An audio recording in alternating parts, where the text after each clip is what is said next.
همیشه دلم میخواست بدونم سوشی چه مزه‌ایه و الان امتحانش میکنم. سلام اشکال من چطوری؟ آقا خیلی خوش اومدید به یه ویدیو جدید. امروز توی این ویدیو یه مهمان افتخاری داریم. کسی نیست جو خانم باران. سلام. بالاخره رسیدیم به جایی که من دلم میخواست.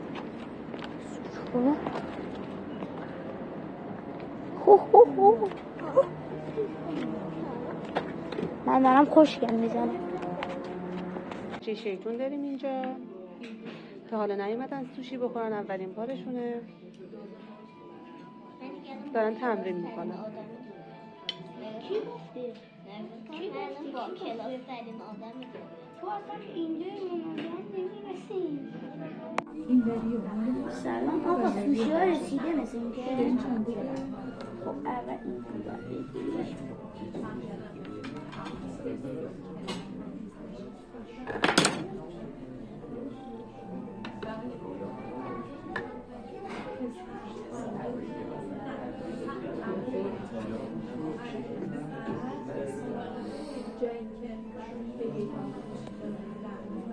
بچه نمک رو بذار اینجا هست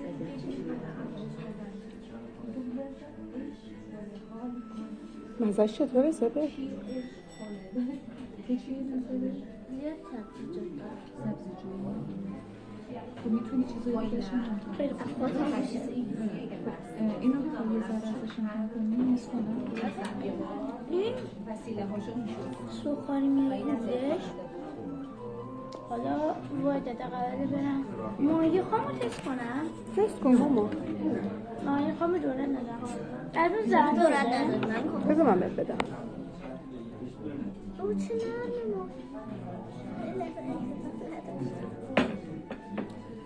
بدم؟ من چجوری باید برش دارم. همیشه برای برش دارم.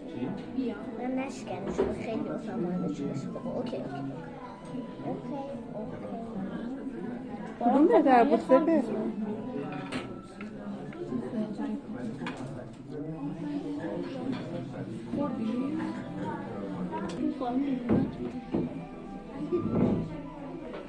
خوشمزه بود. بارم خالش مزه چی میداد؟ خامش بزرگ خیلی خیلی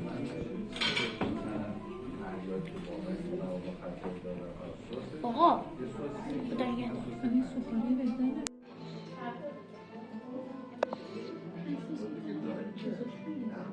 بارم خام میخوری؟ ماهی خام میخوری؟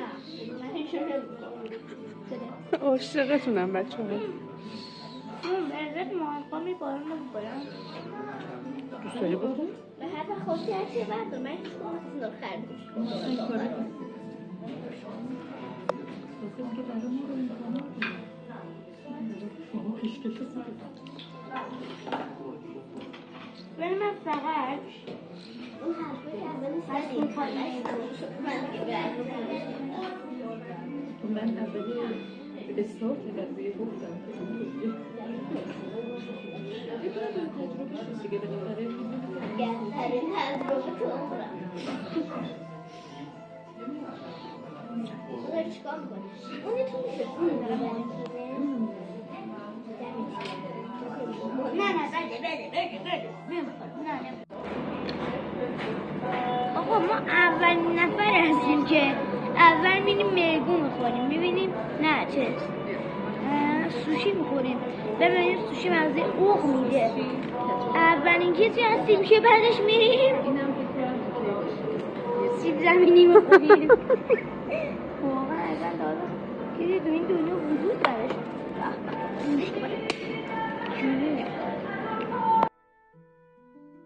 تجربه باحالی.